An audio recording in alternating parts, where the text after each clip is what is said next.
ഉത്തരാഖണ്ഡിലെ മത്സര പരീക്ഷാർത്ഥികൾക്ക് വൻ ആശ്വാസവുമായി സംസ്ഥാന സർക്കാർ. വിദ്യാർത്ഥികൾക്ക് ഇനി കോച്ചിങ്ങിനായി വീട് വിട്ട് ദൂരേക്ക് പോകേണ്ടതില്ല എന്ന് മുഖ്യമന്ത്രി പുഷ്കർ സിംഗ് ധാമി.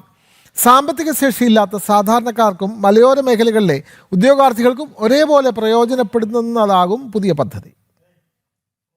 യുവാക്കളുടെ ഭാവി സുരക്ഷിതമാക്കുക എന്നതാണ് സർക്കാരിന്റെ പ്രാഥമിക ലക്ഷ്യമെന്ന് മുഖ്യമന്ത്രി പുഷ്കർ സിംഗ് ധാമി വ്യക്തമാക്കി. മത്സര പരീക്ഷകൾക്ക് തയ്യാറെടുക്കുന്ന ഉദ്യോഗാർത്ഥികൾക്ക് പണച്ചെലവില്ലാതെ വീടുകളിൽ ഇരുന്നു തന്നെ മികച്ച ഓൺലൈൻ പരിശീലനം ഉറപ്പാക്കുന്ന പദ്ധതി സംസ്ഥാനത്തുടനീളം ഉടൻ നടപ്പിലാക്കുമെന്നാണ് പ്രഖ്യാപനം. विद्यार्थी कॉम्पिटिटिव एग्जाम की तैयारी करते हैं, प्रतियोगी परीक्षाओं की तैयारी करते हैं, उनको ऑनलाइन जो कोचिंग है वो ऑनलाइन कोचिंग निःशुल्क रूप से मिले, उसके लिए हमारी ये योजना बन रही है. उस योजना को जल्दी ही हम लोग छात्रों के हित में पूरे प्रदेश के अंदर लॉन्च करेंगे और उससे बहुत बड़ा छात्रों को फायदा होगा. उनको इसका लाभ मिलेगा, आगे बढ़ने के अवसर मिलेंगे और घर बैठे ही उनको कोचिंग उपलब्ध हो पाएगी और अपने घरों से, अपने शहर से दूर नहीं जाना पड़ेगा. Civil service, banking, railways, SSC, defence എക്സാമുകൾക്ക് പുറമെ പ്രവേശന പരീക്ഷകൾക്കും ഈ പദ്ധതിയിലൂടെ ഓൺലൈൻ പരിശീലനം ലഭ്യമാക്കും.